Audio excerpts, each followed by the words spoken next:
World's fastest bumper car update.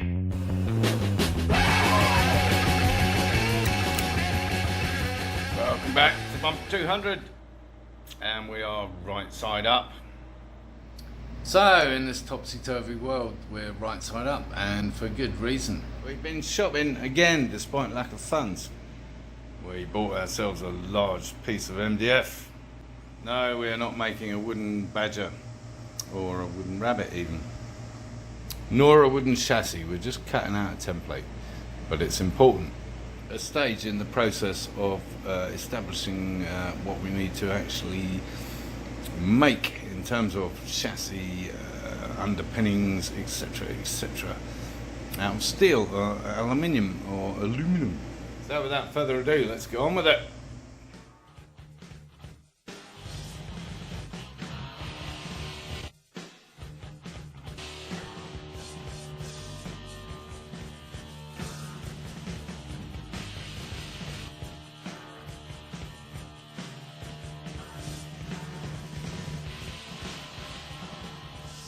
That was the easy bit. Now we got to do it on a stick. I'll show you what I mean. Remember, we want to cut away that lower bit in certain areas to give us more width for the tyres. So I'm going to be drawing round the outside, hopefully, with this. It's going to be sketchy. And then, of course, it'll come out further for the bumper itself. So, looking straight down, you get the idea. We've got to come inside that, obviously, I think. But yeah, see, at least a couple of inches each side. No point in drawing it at the front, but we have got to work out how much wider the bumper itself needs to be. Obviously we won't be using these weedy little brackets, but you get the idea. Go underneath, and this will be steel or aluminum, and then the bodywork itself will sink underneath this too and sit lower. But then in this section we'll cut away all this. So we've got the maximum width here. That's the idea. It's not cheating, it's just coming up with a better solution, just the same as ground effects or anything else. Mr. Colin Chapman will be very proud of me. Mr. Colin Furs, maybe not so happy. And of course, it'll be very easy to cut away the inside of our bumper. Well, at least our lightweight bumper. So, thinking about the bumper itself, it's a 4-inch tube. So, in theory, we need 4 inches, but of course it needs to protrude a little bit from the chassis. So maybe we only need a couple of inches. Which is kind of what we got. Yeah, so maybe that's kind of that outside edge, 2.5 inches, 3 inches, of the chassis itself. Or the skirt chassis, at least, let's call it that. Yes, they banned skirts in Formula 1, although they're back again, aren't they? Second drawing device to do the 3-inch mark. Somewhat ironically called Fat Max, because it was too fat to get under the overhang. Drawing device number 3. Well, that's certainly pretty sketchy, but I've had a better idea. I could potentially bolt something onto the actual jigsaw itself that kept it 3 inches out from the interior cut.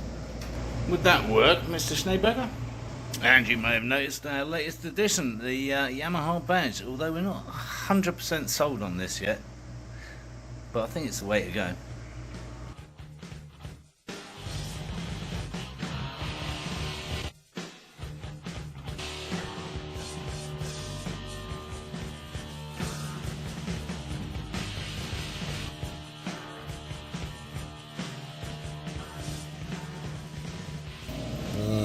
Get the idea, and that's your 4 inches down to there, and this is your 3 inches.